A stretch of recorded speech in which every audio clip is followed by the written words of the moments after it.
It's the Real News Network. I'm Sharmini Pires coming to you from Baltimore.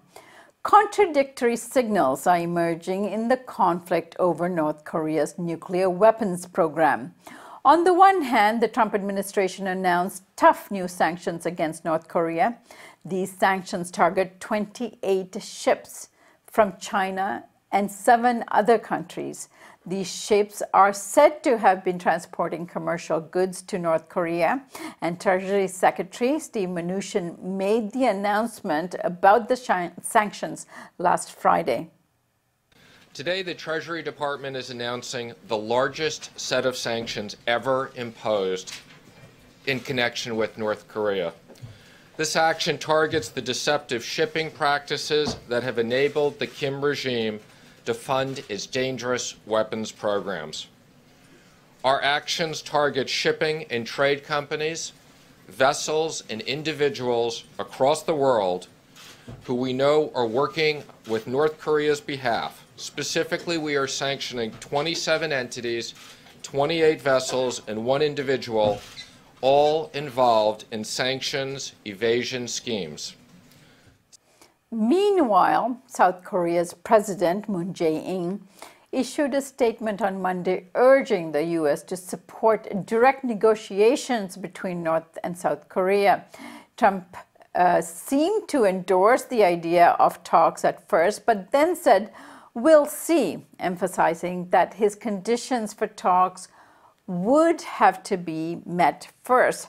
Joining me now to analyze these latest developments is Larry Wilkerson. Larry is former Chief of Staff to Secretary of State Colin Powell, now a distinguished professor at the College of William and Mary.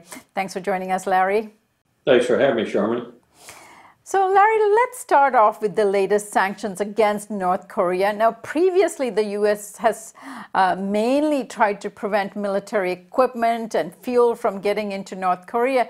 This is a new level of escalation to bar commercial vessels. What's your take on all of this? I think North Korea has shown that it has a history of being able to evade sanctions, no matter how cumbersome, no matter how crippling they might be. Not to say that this won't have some impact, but I do think at the end of the day, North Korea will still survive and survive with its nuclear program intact. Now, one could say that these measures are not only sanctions, but they're actually a blockade. And blockades are generally considered to be an act of war and thus need to be sanctioned by the United Nations Security Council.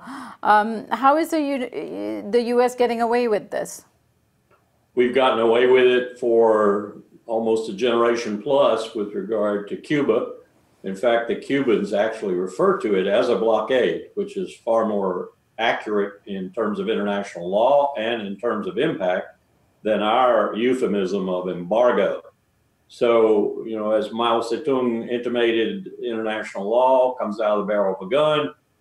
He that has the power does it, and he that doesn't have the power suffers it. That's a rule, I think, that's operative here, too. Right. Larry, Trump is predicating talks with North Korea with forcing North Korea to abandon its weapons program first. Now, that doesn't seem like a negotiation. Your thoughts on that? I'd like to say it isn't ordinary, but it is. We are, and it is particularly in the what I'd call post-Cold War era, where we don't seem to understand what diplomacy is all about. This is like you're going to a business negotiation and you tell your possible cohort, whether it's 1 company, 2 companies, or whatever on the other side of the table, that until they're ready to surrender all their future profits, you won't sit down at the table with them. It's absurd. It's not the way one does diplomacy. And I hope that what we're seeing is just more bravado, more I want the high ground and I'm going to get the high ground at any cost. And then eventually when we do sit down and talk, it will be more like a real negotiation, more like real diplomacy. But I certainly don't know that. Right. Larry, what are the consequences of South Korea proceeding with talks without the U.S. in tow? A long-term objective, arguably from the very beginning of Kim Il-sung's regime in Pyongyang, of the North Koreans has been to split the U.S.-Korea alliance. We have always taken the position with respect to that strategic objective that we will not allow bilateral talks to occur between South Korea and North Korea because we see that as sort of the camel's nose under the tent. That said, we have in the past done that. We actually achieved, South Korea and North Korea actually achieved a peninsular-wide denuclearization agreement, as I recall, in 2000, under the auspices of those bilateral talks, but they haven't happened very often. One must assume that North Korea, again, is trying to split the alliance and using bilateral talks as a way to do it.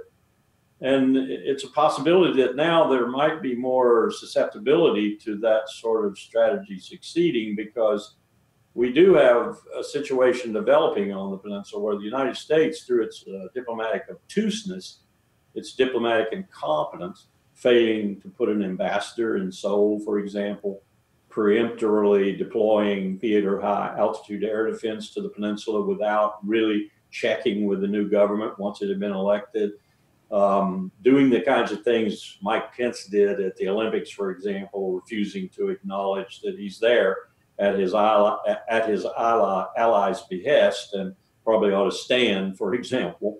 Those kinds of things have made this a more receptive environment to possibly splitting the alliance. I don't for a moment say that's going to happen. I just say that the kinds of things we've done have been so inept that, especially vis-a-vis our ally on the southern half of the peninsula, that time to Kim Jong-un might seem a little more ripe than it would to us. Larry, the Trump administration's sanctions that they have just announced affects not only Korea, but of course China, Singapore, Taiwan, among other countries. How do you expect these other countries to react to this move? It depends on the country. I'm certainly not one to template these countries. That's a mistake we make in Washington all the time. Each one has a different set of security policies, different set of foreign policies, and a different outlook on the region. Australia is very different from Jakarta, Indonesia, and that's different from Seoul and so forth. I think the general fear, though, in the region amongst our allies, our friends, and some of our first-of-all enemies is that nuclear proliferation will take place, and it will go something like this. North Korea will persist. South Korea will insist on getting its own counterweight. In the process of doing that, Japan will go fully nuclear. Prime Minister Abe right now is salivating at the prospect, for example, of selling tanks and submarines and airplanes and so forth in what is a very lucrative arms market in the world. So he wants Japan to be a full-up power. That would probably mean nuclear weapons. China is revisiting its doctrine so that it's going to have to build a lot more nuclear weapons in order to be able to ride out a first strike and strike back. We're looking at a real possibility of some extensive proliferation in the region, not just because of North Korea, but because that's the way things seem to be tending. And let me add that the long pole in the tent, the ingredient, the catalyst for all of this is the U.S. presence on the peninsula. That's the reason Kim Jong-un has a nuclear weapon or two, because of the U.S. presence on the peninsula, the threat to Pyongyang, the threat to North Korea. That's the reason the whole situation in Northeast Asia, managed by the strategy of strategic patience by a number of presidents ever since 1953, is now changing and possibly dramatically, is the U.S. persistent presence on the peninsula threatening North Korea.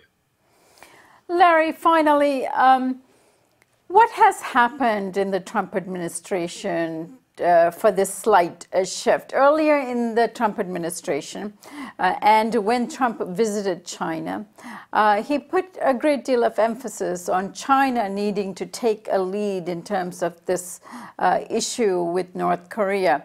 They've taken a step back and they've become more aggressive in terms of wanting to deal with North Korea more directly.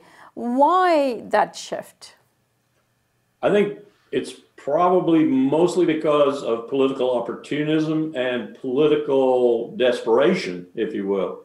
Trump made so many promises that he's now finding them very difficult to keep. But we'll look at the CPAC speech that he just gave, where he had to dwell really on tax cuts and appointing a justice to the Supreme Court. He tried a few other things, but I think even some of his followers know those other things are hollow. He really hasn't accomplished much at all. So he made a lot of promises. He made a lot of promises in the security realm with his bellicosity towards North Korea, his bellicosity with regard to Syria and the Russian presence there, his bellicosity with regard to Iran.